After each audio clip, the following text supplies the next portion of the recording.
Hello there, ladies and gentlemen, and welcome to another episode of CookieCast. Today on CookieCast is the Darkest Timeline. Oh, this one's a big one. Yeah, I'll leave that one there, shall I? No jokes, please. So there's plenty. I think at the start of this one I was like, oh, I've not got much to talk about this week, and then it ended up going for like an hour and 12 minutes. So, you know. We're talking about going to the hospital. Swimming is featured heavily. Working out, weight loss, stuff like that. Fireworks, gyms. There's TV. No movie this week, I'm afraid. And computer games. All the good stuff that we've got as per. Before we do start, please consider a like, share, subscribe and comment. Drop in a review you want to drop. And just generally share the podcast around. You don't have to keep it to yourself. You can share it with your friends. It's fine. We won't hold it against you.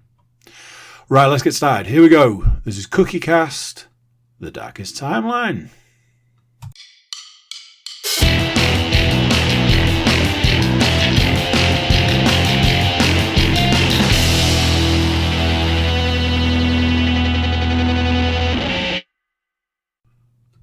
Hello. How you doing? You alright? Oh, another one of those days, absolutely adamant I was going to start this early. And like an hour later, it's like, oh yeah, finally. Been a busy boy though. You know, busy. I had to, measure something. Oh dear. Weird one this week.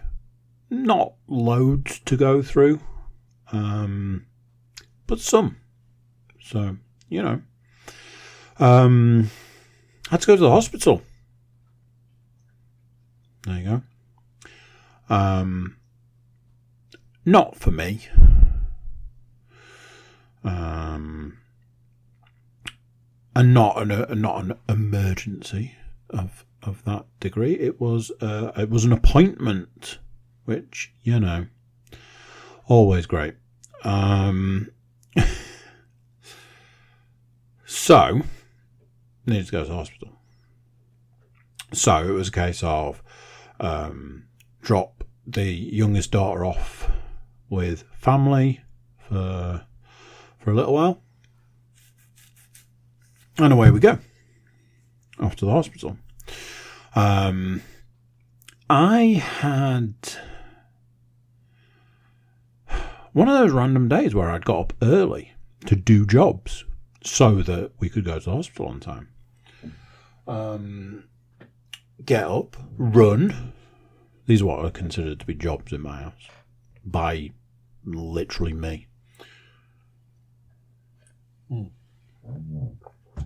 Just swigging on a beer. Run and walk the dog. Dog needed walking so that he was tired enough to sleep while we were out, because we were told that we were going to be out for a while by said hospital. So I got up, I ran and walked the dog. So as far as the numbers are concerned, 2.2 miles of a run and 1.5-ish, I think it comes in at 1.6 miles of a dog walk. Already under my belt before 9 o'clock in the morning. Yay me. So it's all about the numbers, isn't it? Especially these days. I'm a little obsessed with the numbers. As you will see later in the podcast. So, get in the car. Everybody in the car. Let's go. Everybody apart from the dog. Let the dog out. Drop the daughter off. We'll be back in a bit. See you later. Drive to park to walk part of the way to the hospital. Again, getting those steps in. Park the car. Car park is practically empty. Get out of the car. Saw the sun into the pushchair, and away we go. As we are coming round the corner to enter the hospital grounds, I was going to say complex for a second. We're about to enter the hospital grounds. Leanne says to me, "Did you put a ticket on the car?" And I said, "No." So, a little bit of an explanation here. I don't know how deep this needs to go. When you're told that one of your children needs to go to the hospital for an appointment, there's this. It's like a double-edged sword. One of the ways of looking at it is, oh no, that's really bad, and the other way to look at it is, it's quite far away, which is usually the case, and worrying about it now is not going to help anyone or anything. So put it out of your mind. Focus a little bit more on it at the time that you have to go, but generally, keep on keeping on. What I have found is that this is a reasonable coping mechanism. It's a reasonable way to get through your days until the day. And what tends to happen is your mind opens the window and throws everything out. The baby, the bath water, the kitchen sink, and everything. You're on some kind of weird autopilot, which is still the let's not think about it, let's just get through it. And now we need to do it. So, right foot, left foot, here we go. So, going back to the question, did you put a ticket on the car? The answer was no. No, I did not put a ticket on the car. And we're at the hospital.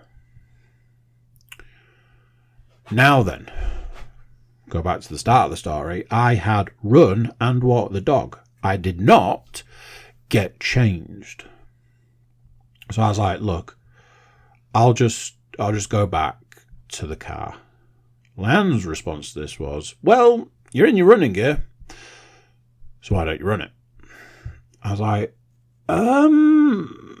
thinking, I've already done a run. And then immediately thinking, it's good for the numbers though. I was like, yeah, I'll see. So I turn around and head back towards the car. And then I was like, do you know what? She's right. It's the fastest way to get back to the car. It makes the most sense. I'm dressed for it. And again, those are all too precious steps. Numbers. The numbers, people. The numbers.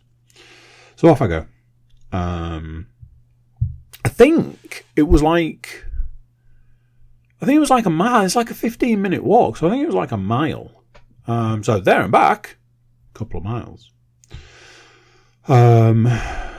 Was absolutely loving it. Wasn't loving it by the end of the day, where my watch was like, hey, today was an amazing day. You should try and do this all the time. I'm like, probably good on that one, thanks. I think when you break like 23,000 steps for the day, you've probably done enough, maybe. We shall see. So, I get back. In the time I'd been gone, Leanne sent me a message. She's like, you need to go here, here, here, here, and here. Once you get to here, tell them that you're here for this person, and they'll let you straight through. I'm like, those seem like simple instructions. I get back to the hospital. I get in, panting, sweating, the way that you should turn up to the hospital. Work my way through, find the junction that I need to go to, head down, and I'm like, hi, yeah, I'm here for this. I'm here for this person. you just go about doing whatever it is you're doing. It looks like you're not doing a lot, but I'll presume that you are, and that's why you are making a big deal about just ignoring me. So there's that. So I told, eventually, after a good few minutes, I told the person that I was there, the person I was there for, informed them that Leanne had already been through, and I was just putting a ticket on the car, so everything's above board, legit and above board. And the first thing they said to me was, what's the name of the patient? And in my head I went, that was the first thing I told you. So I'm going to tell you again. Let's see if we can get it this time, shall we? Anyway, heightened, not senses, heightened emotions. Let's go with that. This one was like, right, you need to go down there and head that way. I was like, I already know this. Thanks. So I go down, find Leanne. She's like, they've already done stuff. I'm like, okay, they've already done stuff. She's like, yeah, they've already done stuff. And now we wait. We're going to wait for half an hour. Cool. Have they said anything? No, they haven't said anything. And it's in these situations where I find that nobody tells you anything. We got a referral to go to the hospital. We were told why. The worrying part was that the person that referred us to the hospital chased us on whether the hospital appointment had happened, and that immediately, for me at least, shot the worry of the need for that appointment through the roof. I was like, why is this person chasing this? I can't imagine they spend their time chasing all appointments, so why are they chasing this one? That means that the person in question has played down the reason for this appointment, and that means it's bad. So that was all in the middle, because let's not forget, it took 9 weeks to get this appointment. I would like to point out at this point in time that while we were there, the entire time we were there, which was probably the best part of an hour, if not more, we saw 2 groups of people. The place was like a freaking ghost town. There was more staff there than there were patients, because there was 4 members of staff. Anyway, Leanne said to me, it's like, you've got to wonder why it took 9 weeks to get this appointment when they're clearly not exactly rushed off their feet. But hey, who knows? So, half an hour passes. Right, you need to go and see this person. Okay, let's go see this person. We'll go see this person. They're like, I'm going to do this test. Okay. That test seems completely bonkers to me. So why are we doing this test? Because that's not why we're here. So we waited half an hour for you to do a test that seems completely unnecessary. That's not good. Is it good? Is it not good?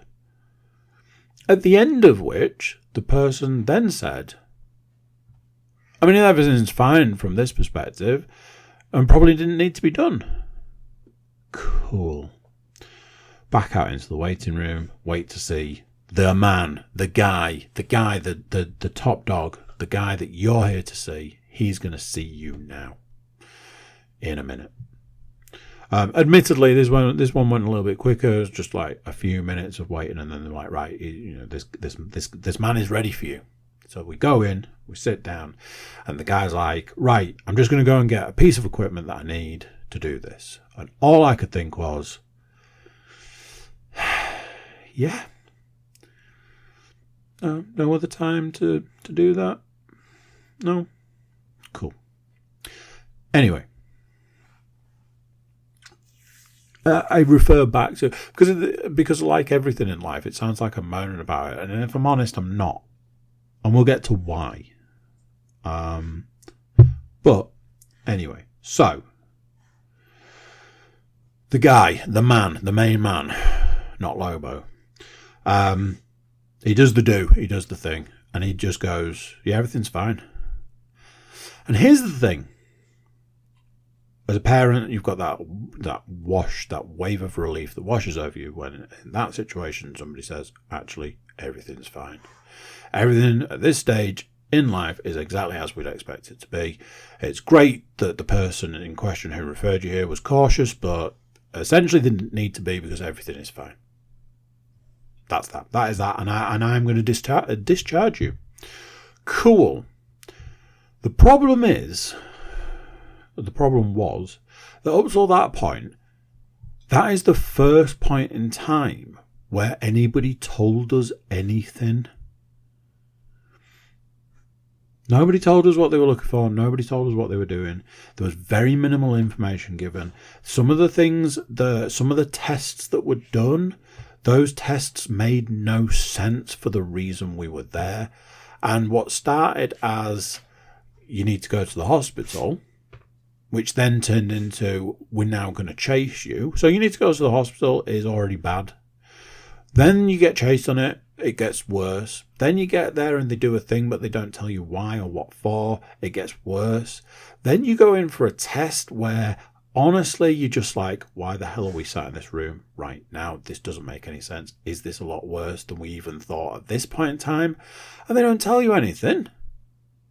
And then you go into another room where you are, at this point in time, thinking the worst and just barely holding it together. And then somebody goes, everything's fine. I could have just done with a little bit more information. Honestly, just a little bit more of like a reassurance, just a tiny little bit of reassurance would have made everything a little bit better. But yeah, in the end, everything was fine. Didn't get a ticket on the car. Part of me wondered whether if I'd have just left it, it'd have been fine. But you never want to take that chance, so on and so forth.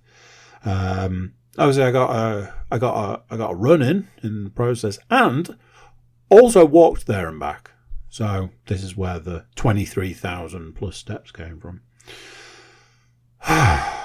So, for some reason, I keep talking about my youngest daughter's new swimming lesson. Why? Because it's different every week. That's not true, but let me explain. Okay, so 3 weeks ago, I complained about the swimming lesson that my daughter was in. I didn't think it was really pushing it. I didn't think she was really getting the most out of it. Obviously, it's something that's paid for. Not by us.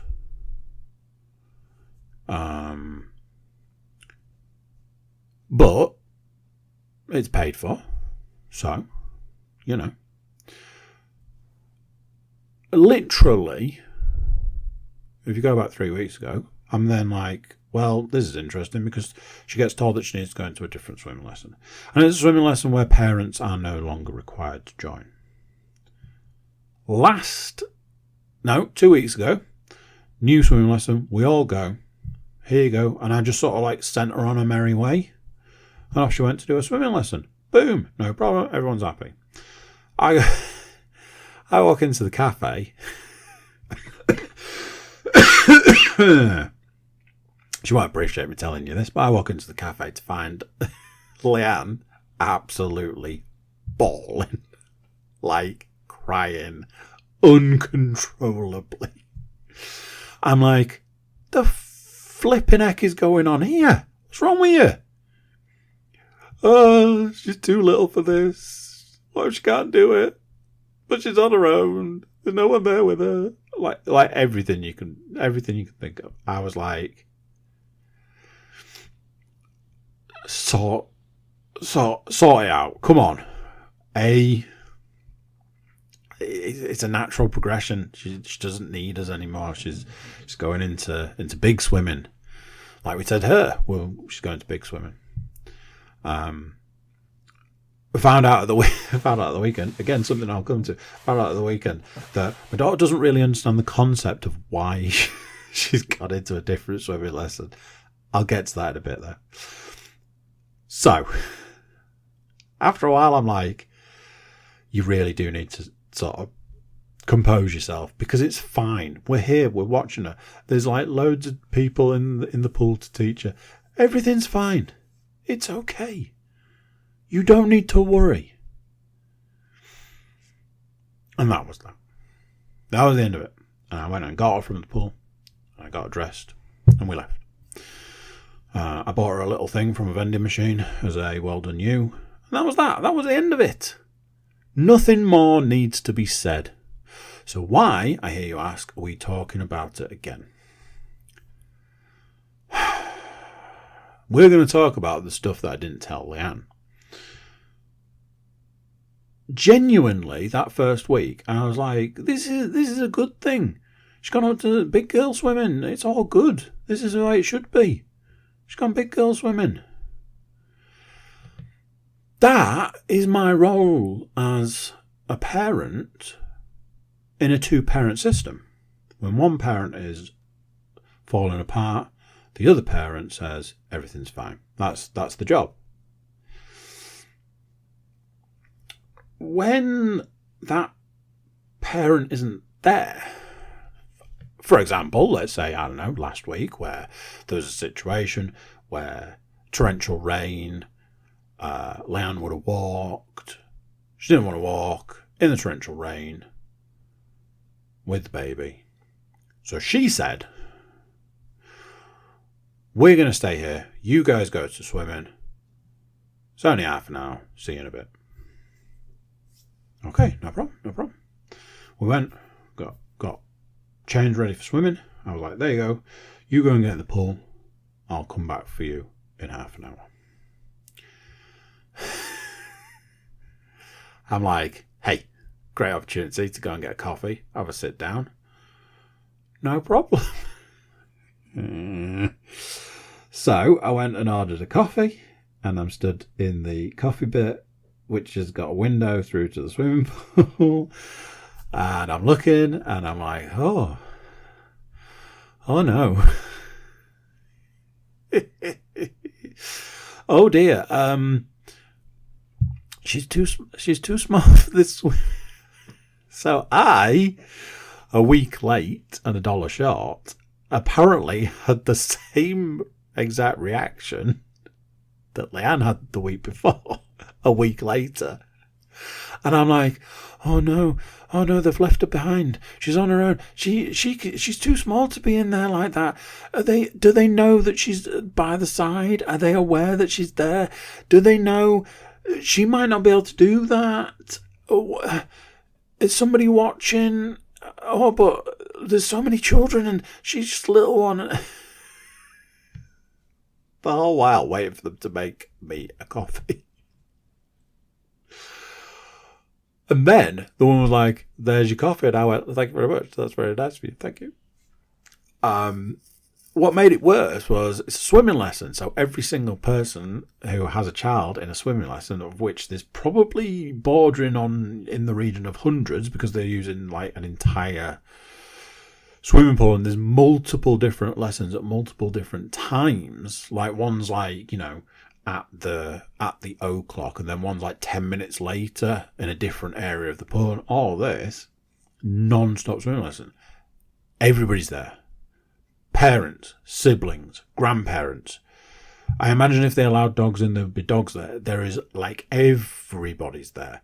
And everybody wants to see what their child or sibling or grandchild is doing. So everybody crowds the window and X number of levels deep. So I couldn't really see all that well. So I'm like trying to look through gaps and I can't really see what she's doing. And I'm like, oh I can't see.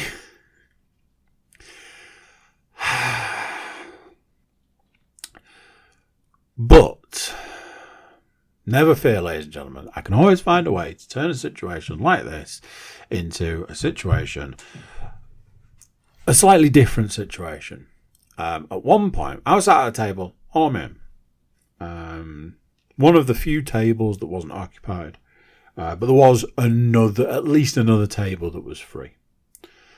At one point, I was like, I just want to stand up and try and have another look to see how she's getting on. You are ultimately there to watch your child. And as I stood up, I was like, it's that thing about if you've got a drink in play, if you've got an active drink, if you leave it on the table and somebody comes, they're like, somebody's left this drink, it must be done with, I'll get rid of it.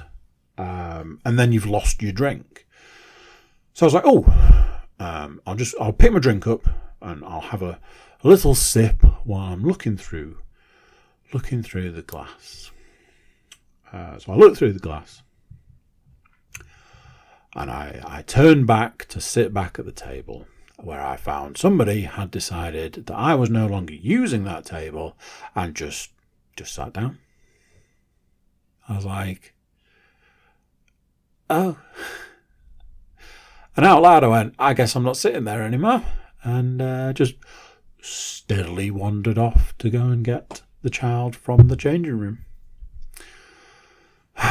And as somebody I used to work with and myself used to have a phrase, and that phrase was, you're never more than 6 feet away from you can fill in the blank. So,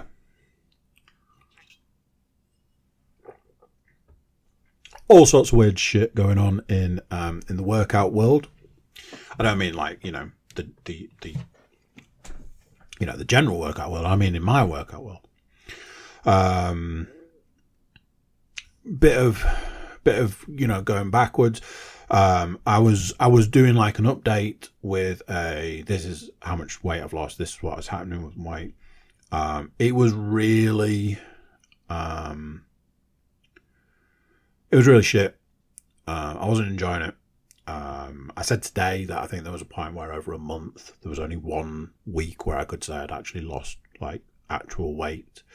It was really demoralizing. It was really getting me down. But I was, soldiering on. In the last month, there has been 1 week where I haven't lost any weight. I actually put a little bit of weight on that week. But I have made a change to my diet. Now, here's the problem. It's not a change for the good. It is not a positive change. It is not a change I am overly proud of. However, it has seemed to have the desired effect. For as long as not for as long as I can remember, but for a very long time now, fitness professionals have been telling me you're not eating enough and you can't lose weight and you can't, hold on to your gains and you can't do all of this if you're not eating enough. One fitness professional told me that I was eating too much sugar and I went, come again? And they're like, you're eating too much sugar. It's like, where exactly is there sugar in my diet? It's like, you have fruit. Fruit is sugar. I was like, sweet Jesus. But they also went on to say, you are not eating enough. You need to be eating. They wanted me eating like 5 meals a day. And at one point, I was. At one point, I was seeing results. That was a long time ago. It was almost a different life, even though it was only, 2 or 3 years ago. I plateaued.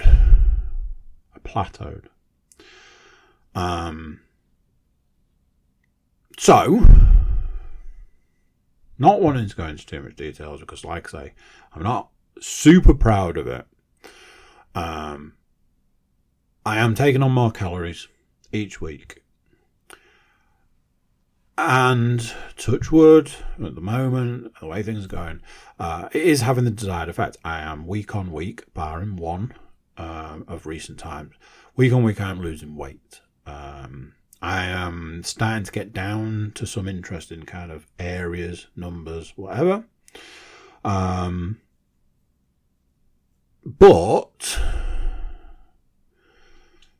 it has thrown me for a bit of a curveball. It's thrown me for a bit of a loop. It's not normal. It's not right for me. I've never been in a position of you need to eat more. I've always been in a position, according to some people, but I've never subscribed to it. Something that has happened recently, and this is in the last 2 weeks. Recently, I've got this really weird relationship with hunger. I seem to be hungry at super random times, like after a meal. Sometimes I'll eat, and then I'll be like, my God, I'm starving. I could eat that meal again, probably twice over the way I feel. Sometimes, and this is the one that really gets me, sometimes I am hungry late evening, like 9 o'clock onwards. And all I can think at that point is, I'm just going to have to soldier on to bedtime and then go to bed. You know, I'm going to drink plenty, but other than that, you know. I've been experiencing this different thing. It's not hunger.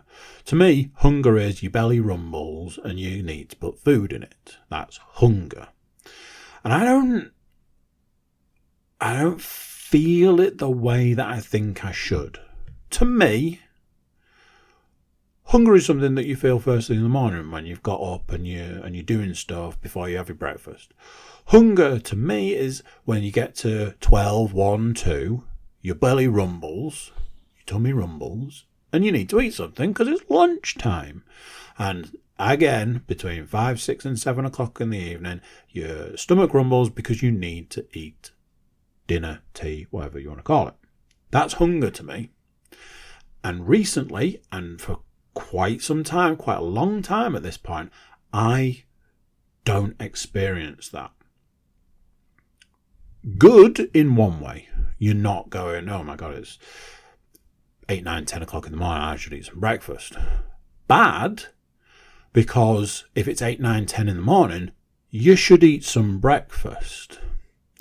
So there's been these variety of different points where I've missed meals. Again, good in one hand, not good in the other, so on and so forth. I know it's bad, but when your life's busy and you don't feel hungry, the two go together to mean you don't eat. Something else has been happening. And it's interesting whilst being simultaneously, again, not great. But let's break it down.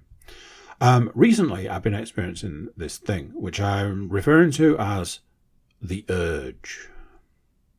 It's not hunger. It's not the belly going, I need some food.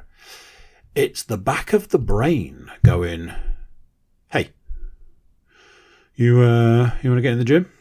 Yeah, I want to get in the gym. You want to absolutely smash it?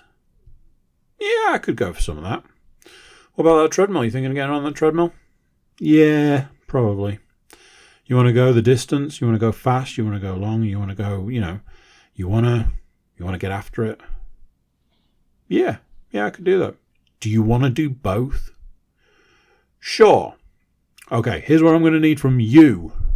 What I'm going to need from you is you need to put calories in this body, and you need to do it now. So this is this urge. Doesn't come from the belly, doesn't come from the stomach, comes from the brain. And the brain says, grab as many healthy calories. Does that make sense? So fruit, I'm quite into like dried fruit at the moment, nuts, protein bar, like a yogurt coated breakfast biscuit, those sorts of things. The body's just like, get as many of those as you can, throw them into your face, and then let's get after it. And that's happened like, I'd say in the last 2 weeks, it's happened maybe like 3 or 4 times. But then, and here we go, Then I'm noticing, I'm going in the gym. I'm like, hey, I just ate a load of food. Is this the right move? And the urge goes, trust me, and let me show you something. And then it's like there's like fast running as a warm up and absolutely slinging weight around. And then jumping back on the treadmill, banging out half an hour, trying to get the fastest, the furthest, the most incline, mixing it up, fast and slow, here and there, all of this. Come out of there absolutely dripping. Like, I have to like take my t-shirts off as soon as possible because I'm like, this thing is 90% liquid at this point. It's weird. It's strange. It's at the moment, it's almost like everything I know and everything I've always known about all of this stuff, whether it's quote unquote nutrition, not exactly highest on my priority list for a long ass time. I was in that realm of if you get vegetables on your pizza, you're eating vegetables, that kind of realm. No exercise, all of that sort of stuff. To now it's like, okay, well, if you're going to do this, you need to eat your 3 squares a day and plenty of veg, and your carbs have got to be this if you want to do that, and your protein's got to be through the roof, but you need your fats and all of that. Now, all sorts of questions are coming out now, like, can you eat this and still lose weight? Can you eat this and do this level of training and still gain muscle and keep that muscle?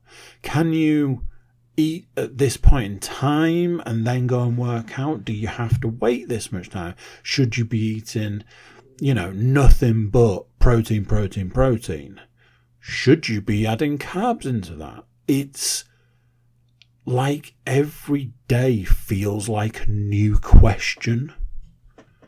And the answers don't seem to add up. It's weird. But the way I kind of work these things is I'll do it until it doesn't work. And any day now I am expecting this to not work, to stop working. But today certainly wasn't that day. I stepped on the scales, I'd lost weight. I don't know. It's weird.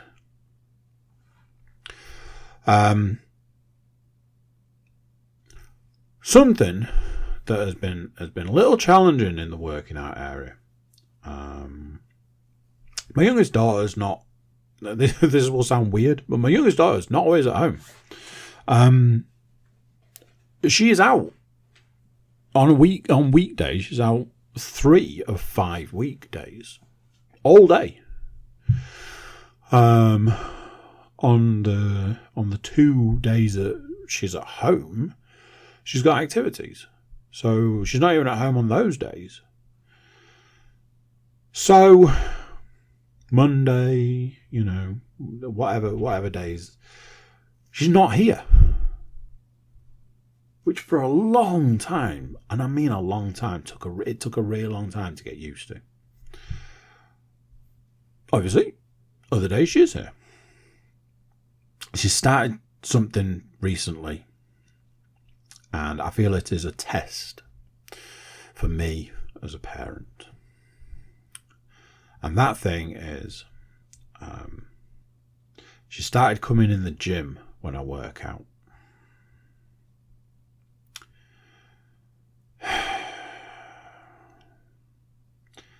It is a test. It's a real test for me as a parent, because there's that part of me that wants to say, take your toys and get out. Not high up there on the top of the parenting scale. I feel. So try a different tactic. We'll try those toys you've got there. They're fine at the moment, but in a bit they might be in the way, so you might have to move them in a little while. Okay?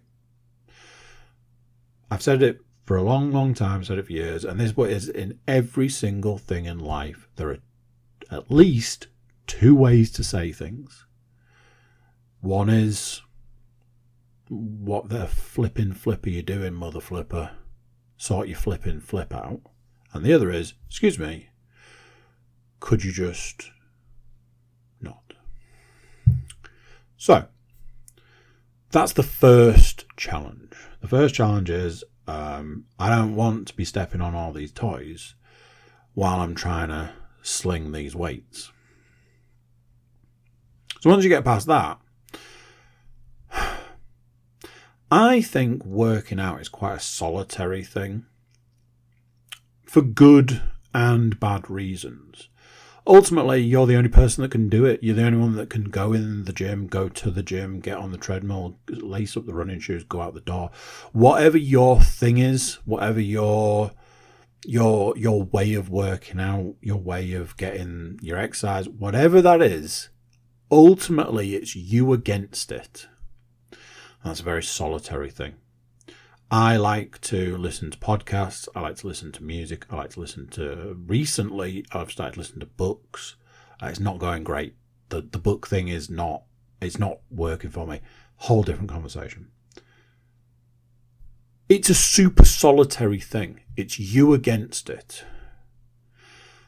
And ultimately, that is also what's good about it.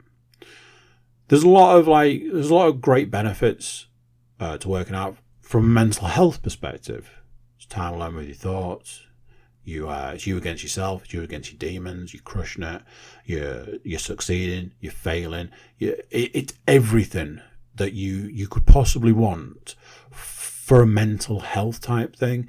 I am so very passionate about it. From a mental health perspective, I've talked about this before, but I had a mini breakdown when everything shut at the start of the pandemic, because one of the first things to close was the gym, and I was like, I can't see this thing ending tomorrow. What exactly am I going to do without the gym? And it was bad. It was bad news. It was a bad time. And thanks to Leanne and help getting what was then like the garage gym up and running, and now what is now the home gym up and running. It's a huge help to me. From a mental health perspective. That's part of the reason, a big part of the reason that I do it. So you've got that. So, I can't put any podcasts on when she's in there because there's a lot of swearing in podcasts. Left, right and centre. Not this one though. Changing my ways. So that's out the window. I can put music on,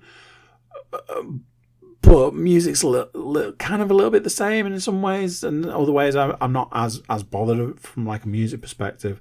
I can't watch the TV show that I'm watching at the moment because it's Always Sunny in Philadelphia, and that's definitely not child friendly.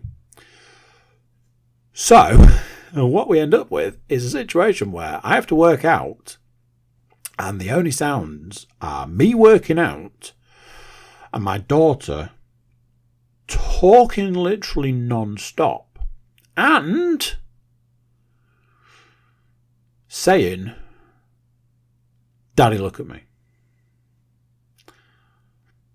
Okay, not super convenient right now to look at what you're doing.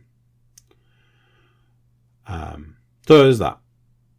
Also, another one, which is fun. It's a lot of fun. Is it time to do this exercise yet? No, that's like 4 or 5 exercises away. Oh, right, okay. Is it time now? No, it's not. It's not time to do that one now. It's at least 4, if not 5 exercises away. Okay. Is it time now? Listen to me. I will tell you when it is time, but believe me, it's not any time soon. Okay. Is it time now?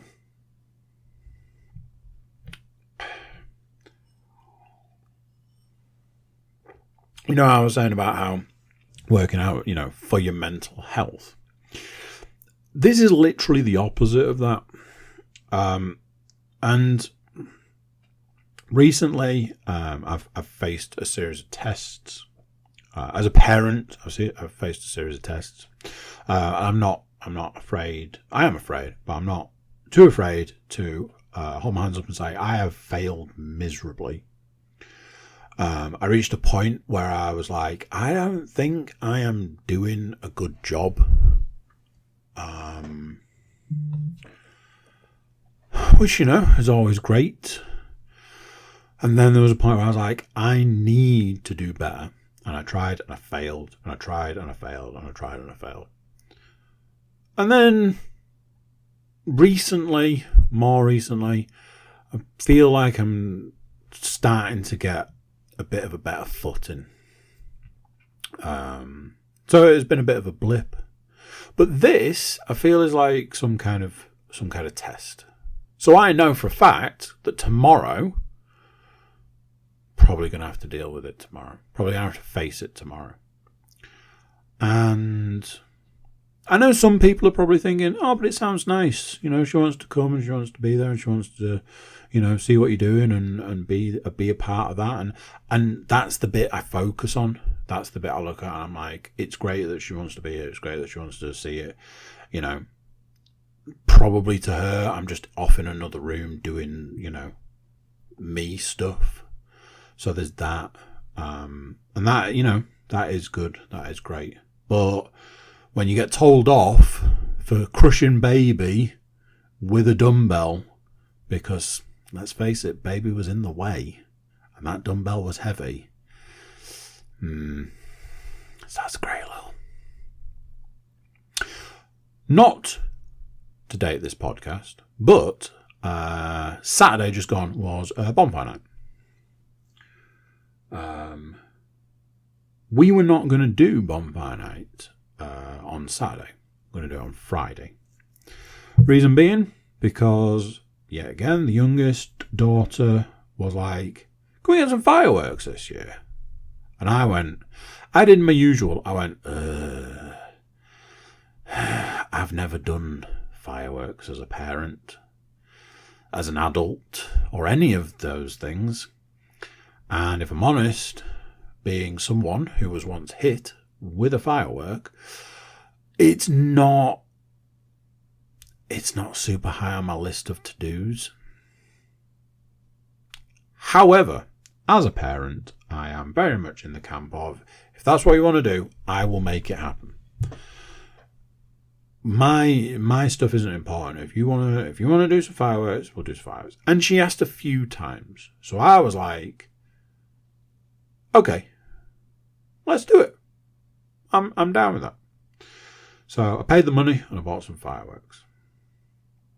Now I knew from the start that it was going to be a tricky situation because I know my children. I know that my eldest is going to want nothing to do with fireworks.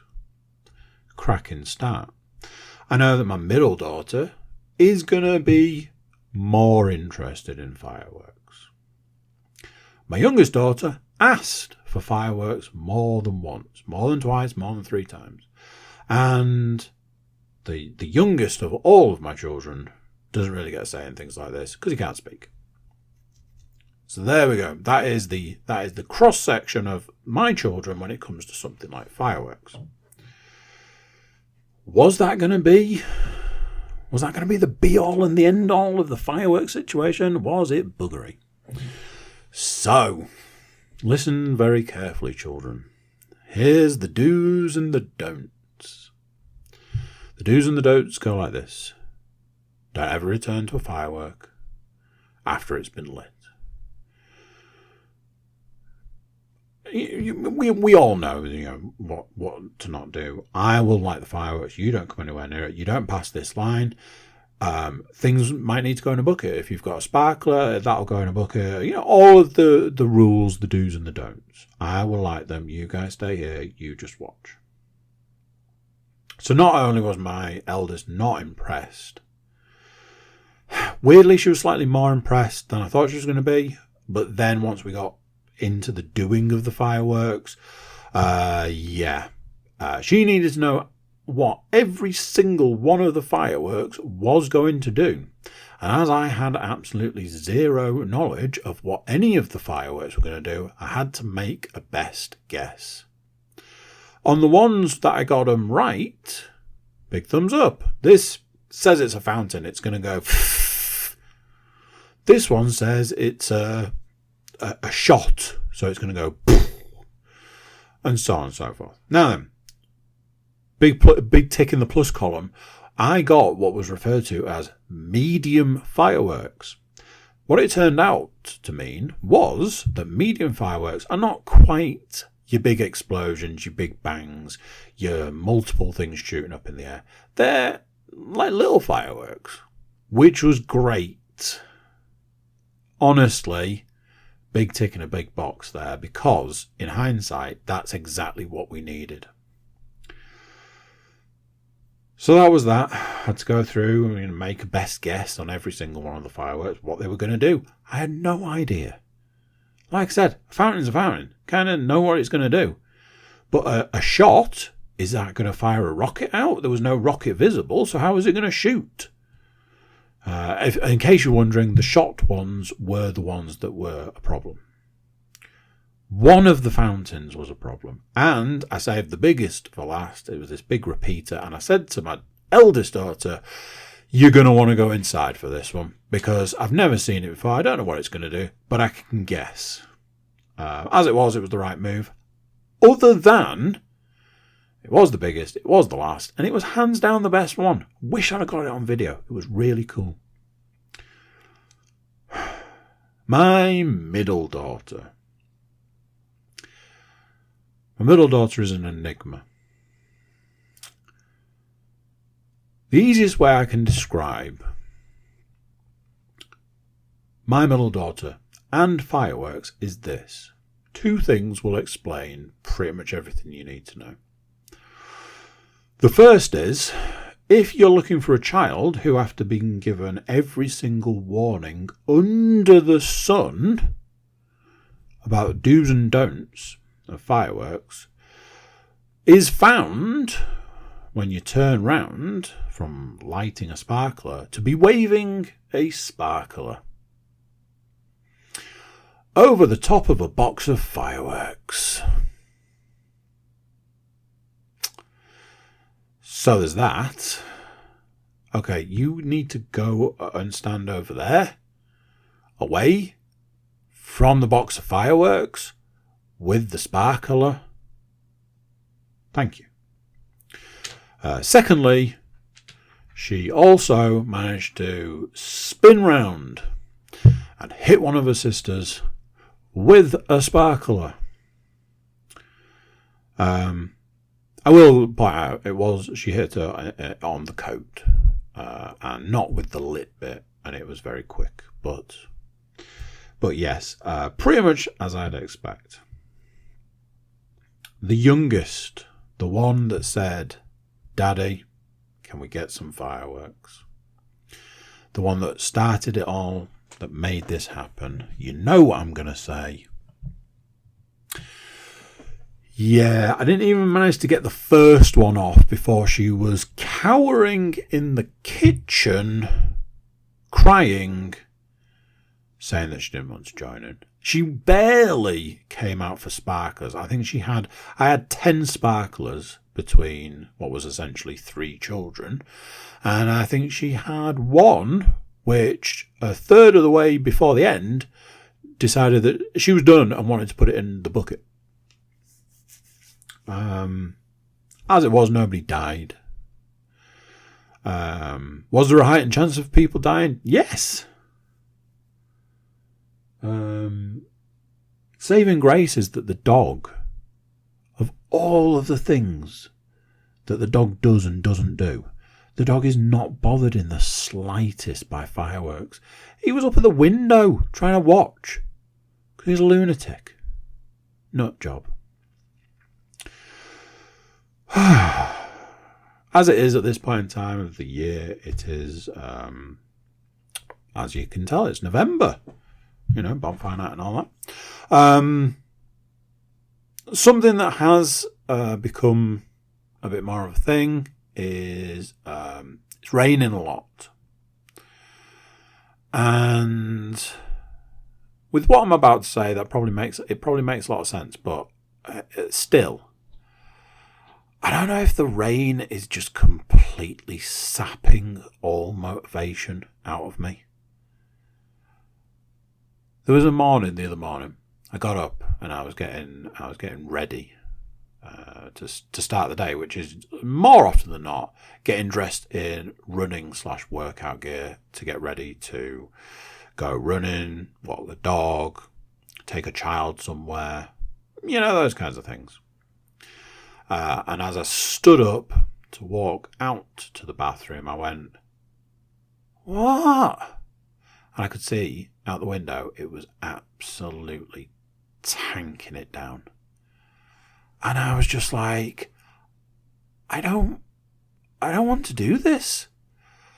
And it's the first time in a very long time where I was just like, I don't want to.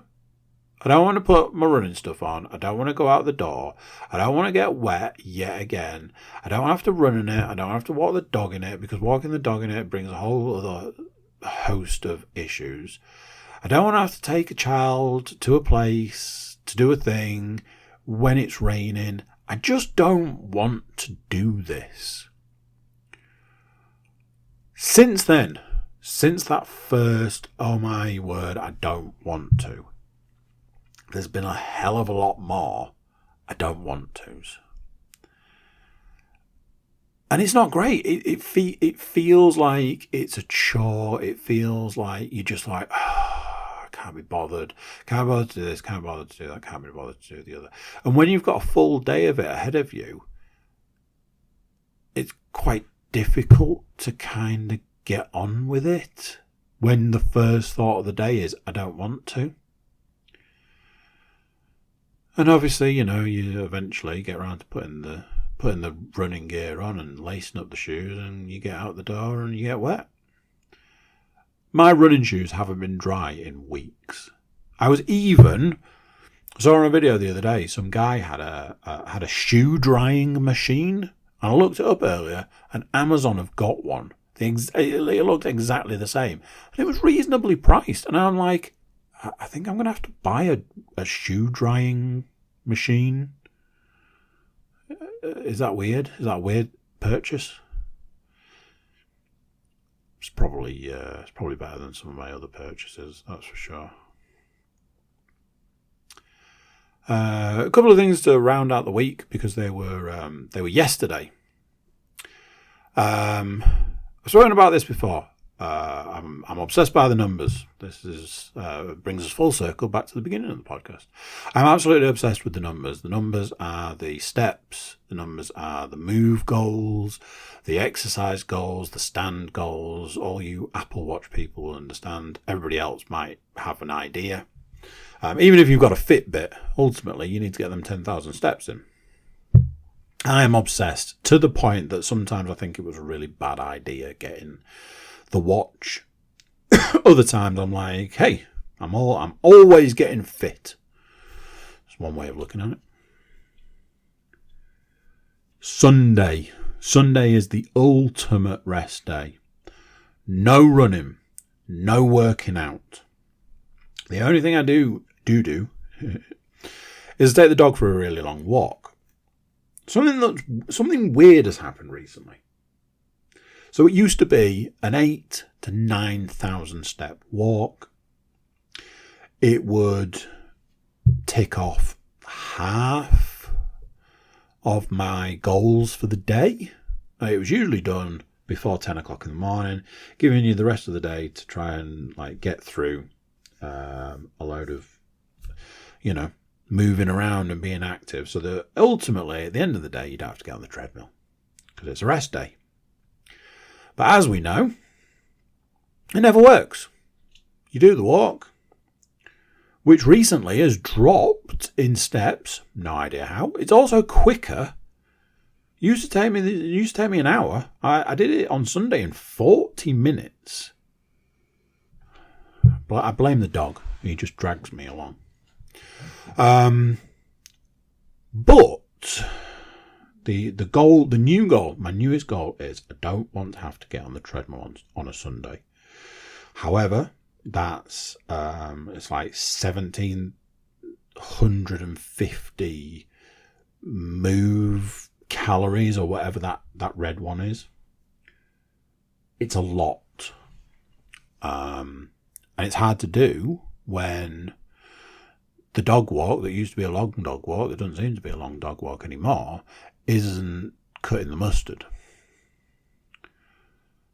However, a few weeks ago, I took my older two swimming on a Sunday. Like, go on, we'll go swimming, it'll be fun. When I left the pool, I checked my activity for the day and found that I'd nearly completed 2 of my 3 goals and was like, what on earth has happened here? And then I started thinking, I was like, oh, we were swimming for over an hour and swimming's really good exercise. Have I done enough in the swimming world to nearly complete my goals for the day? I was stoked. I was blown away. I was like, I might be onto something here. So I announced to the house, going to start going swimming every other Sunday from now on. Sunday just gone. It was swimming Sunday. I got in the pool, messed around with the youngest 2. I was racing my youngest daughter, and I was bobbing my son up and down like he was on a horse. Great times. Did an hour. Did more than an hour. Did about an hour and 15 minutes. Got out of the pool and was like, yeah. Wasn't as much as I'd hoped for, especially with the fact that the dog walk was a lot less than I'd hoped for. So I was still down on the numbers, but I had a secret weapon already lined up and ready to go. Secret weapon in the bank. And that was swimming wasn't the only thing that I'd planned for the day. So, going back a few years, back to when I was about 38. So that was 4 years ago. I listened to a podcast, and it was a Joe Rogan podcast. Joe Rogan said, if you're in your 40s and you're not doing yoga, you are doomed. And I went, that sounds interesting. I should bank that. And I should think about when I get to 40, getting in on the yoga. Now, when you used to lifting weights, and certainly more recently you used to running, not going to lie, yoga feels like exercise Buddhism. And no matter how many times people say to you, oh, you can burn a lot of calories, and oh, it's really good for your muscles, and it really stretches this and that and the other. Ultimately, when there's a lot of namaste and there's a lot of headbands and if you say the word yogi, that other than the bear, you kind of get a picture in your mind of what we're referring to. That's yoga from an outside perspective. Fast forward to more recent times. I, 42 years old, have not started the yoga. There was a couple of points in time where I was like, yeah, I'm going to do it. And there's a couple of points in time I have done it, but I haven't started it as a thing, as a regular.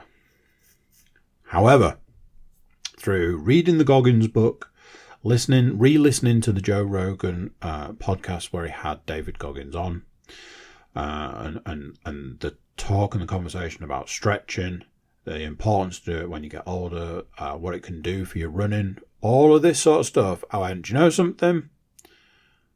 It's time. It is time. Let's do this. So, my secret weapon was, I was going to do some yoga. And I've also announced to anybody that will listen that Sunday is Family Yoga Day. So I was like, right, I'm going to do the DDPY, Diamond Dallas Page Yoga, because I've heard that it's had some amazing results, especially for people who have weight issues, who struggle with joint pain and all this. It's supposed to be very easy, but very capable. There's multiple different ways you can do it, and it helps a lot of people from what I'm aware. So I put on DDPY and I got after it, and it was a lot shorter, and I don't want to be that guy, but it was a little bit easier than I'd thought. The video was like half an hour, but only 15 minutes of it was actual yoga, which for me wasn't going to be enough. So Leanne's like, that didn't seem like what you were looking for. You need to just do a search for beginners yoga and put something on and just do it. So I did a search for beginners yoga. I found one that had 43 million views. I was like, yeah, I mean, that's probably the one for us. Leanne's like, why don't you do that one? There's a guy there. He's got loads of tattoos. I was like, guy doing yoga with loads of tattoos? That's right up my street. Let's give that a go. I don't want to say it was a terrible idea, but there was a few points where I said the phrase, how is this beginner's yoga? It was taxing, to say the least. Afterwards, I tried to do weird number, but I tried to do 16 press-ups, which I managed to do 16 press-ups. This is a completely different story about a completely different thing. But later in the day, I started with some pain, lower back pain, into my leg, into my knee, and I'm like, yeah, here we go. Now then, as an aside, and I'm not going to tell you that this is a direct correlation, because I think this was actually subconscious. One of the big things about yoga is, for runners, it's supposed to be really good. I don't consider myself a runner. I'm considering myself someone that goes out and shuffles around a bit. So that, it's good for runners. Probably doesn't apply to me. I did yoga yesterday. I went out for a run today. Now, I knew that there was something happening. It was a Monday morning, not a great time to run. You just don't want to do it. The weather's not brilliant, and I had done the yoga, so I wasn't sure. Got home and I was like, I have a feeling, I have a suspicion that was fast. And when I checked, I had got 4 achievements. 3 of them were silver and 1 of them was gold. So I got a personal best for mile pace, and 3 other achievements. And I was like, we might be on something here. I need to make some adjustments. I need more room. I need more space. I couldn't do some of the exercises or the poses or whatever the hell they're called. Is it salutation? Is that it? Because I didn't have enough room. and that's not going to work going forward. But this is another one of those things that I am prepared to see where this goes. That's the week. And weirdly, the rest of this is going to go real quick. As far as TV's concerned, I watched a film. How was the film that I watched? I wasn't going to talk about it because it was a rewatch. Oh, yeah, me and Leanne watched Maverick again. She's only seen it once. She was wanting to watch it again, so we did. It was Maverick. TV-wise, I've been finishing up How I Met Your Mother. I've got one episode left to go, and the last 2 episodes are a 2-parter, so figure that one out. This series has been terrible. It very much in the realms of they shouldn't have done it. I do want to say that I've watched more Welcome to Wrexham, but the truth, holding my hands up truth on that one, is I've watched half an episode. This week, time has not been my best friend. I finished God of War for the bajillionth time. Honestly, I'm not entirely sure how many times I've finished that game, start to finish. It could be 10. It could not be 10. Largely because I'd made the decision that I was going to get the new one.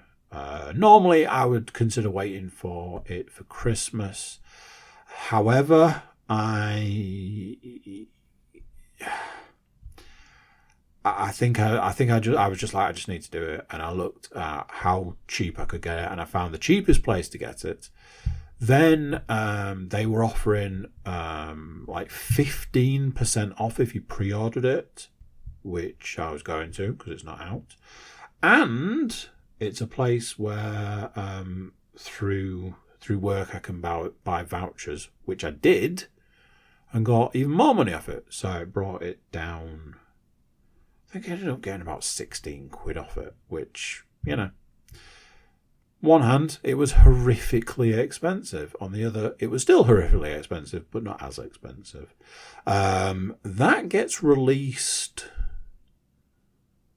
on Wednesday. It is Monday. Will it turn up tomorrow? Probably not. The other game I've been playing is The Division 2.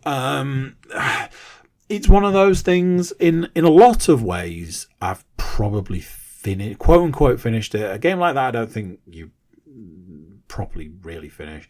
I remember getting to this stage last time I played it, and the game has advanced since then. They've added what seems to be quite a lot more content and a couple of different things to it. There is a part of me that is very much prepared to leave it there because it feels like it's getting into the realm where these games do, where they're like, oh, we want you to keep playing, so we're going to make it harder. And anybody that knows the way I play games knows that ain't my bag, baby. I'll probably go and put it on in a bit, although looking at the time and the amount of time it takes to sort these podcasts out these days, I might just go to bed by the time I'm finished. We shall see. If God of War turns up this week, you bet your boy's playing it, and you bet your boy's going to be reviewing it this time next week. Something to look forward to there. Yeah. There we go. Told you it was going to go quick at the end. That's it. Done. As always, thank you very much for listening along, and I will catch you next time. So there you go. What do you think of that? A bumper edition. I seem to say that a lot these days. I have a lot to talk about. Maybe I should start a podcast. Big thank you for listeners. Big thank you for watchers. Big thank you to you if you are a subscriber. If you're not a subscriber, click that subscribe button. You get a heads up of new episodes. We've got them all. We've got football, NFL, this one, wrestling, Formula 1. It's all here. Just click the subscribe to get notified. Like, share, comment, drop reviews, check out the website, thecookiecast.com. Over there, we've got social media links and an email button for you to get in touch with us. That's it for this one. Till next time, I'm going to say bye, and I'll see you then. This is a Cookie Cast production.